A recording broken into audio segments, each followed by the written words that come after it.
Nah, Atha bin Abi Rabah punya sanad ilmu, murid-muridnya sampai kepada mufti Makkah, guru dari Imam Syafi'i, namanya Al-Imam Khalid bin Muslim Al-Janzi.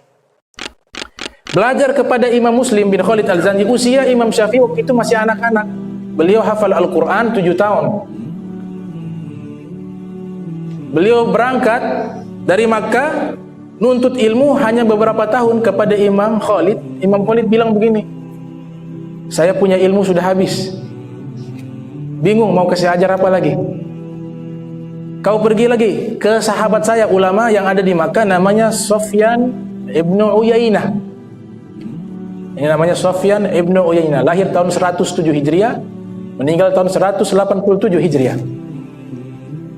Belajar kepada Sufyan ibnu Uyainah sampai tidak tahu mengajar apa lagi, habis ilmunya. Karena Imam Syafi'i dikasih kelebihan, beliau kalau sekali baca hafal, sekali baca saja hafal. Bahkan luar biasanya beliau kalau menghafal ada lembaran 2, beliau tutup 1 lembar, baca saja. Karena takut kalau lihat ke kiri terhafal, sehingga takut hafalnya tercampur dengan lembaran yang satunya, makanya ditutup, beliau baca. Dan hafalannya itu tidak perlu takrir lagi. Jadi sekali hafal langsung tidak perlu mengulang lagi, sudah terekam di kepalanya beliau. Itu Imam Syafi'i. Belajar di Makkah, ulama-ulama Makkah bilang ilmu sudah habis semua. Zaman sekarang belum ada itu, belajar ke seorang guru, guru bilang, alah saya ilmu habis, kamu cari guru yang lain. Belum pernah ada. Hanya Imam Syafi'i yang seperti itu. Sampai guru-gurunya kalah alim dengan beliau. Beliau terkenal ahli fikih padahal juga ahli sastra Arab. Ada Imam Hatim Asham, beliau kuasai daripada bahasa Arab asli dari Bani Huzail. Ada suku namanya Bani Huzail, itu bahasa Arabnya masih original, masih asli, sastranya masih tinggi. Beliau tinggal di situ belajar bahasa Arab. Pakar-pakar bahasa Arab datang, itu minta tasheh, koreksi, mereka punya syair, dibenahi sama Imam Syafi'i. Padahal waktu itu Imam Syafi'i masih muda. Imam Hatim Al-Ashami, Asham ini artinya tuli, beliau sudah usia lanjut, pakar sastra Arab. Datang ke Imam Syafi'i yang masih muda, diperbaiki, beliau punya syair oleh Imam Syafi'i. Dia katakan tidak ada pakar bahasa Arab di dunia ini yang lebih alim seperti Syafi'i. Hazal fatah, seperti pemuda ini, kata Imam Asham.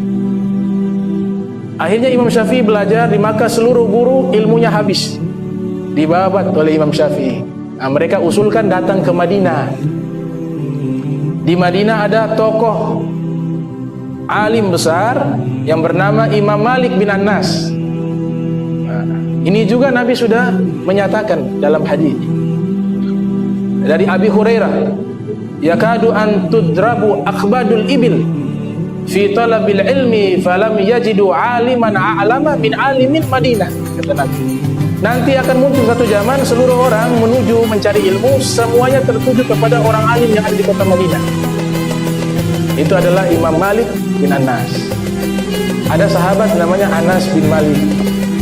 Nah, jadi bisa-bisa tertukar kadang-kadang. Baru Imam Malik bin Anas, Anas bin Malik juga. Tapi Anas bin Malik yang berbeda, bukan Anas bin Malik sahabat. Jadi namanya 4 dia. Dia mengulang-ulang, Imam Malik bin Anas bin Malik bin Anas. Kalau sahabat Anas bin Malik. Akhirnya datang ke Imam Malik. Sampai di Imam Malik tidak sembarangan menerima murid.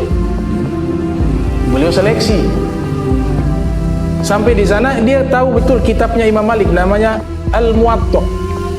Imam Malik katakan, sanaftu hazal kitab wa aradtuhu ala 70 faqihan min fuqaha'il Madinah wa kulluhum wata'uni ay wafaquni fasammaituhu al-Muwatta.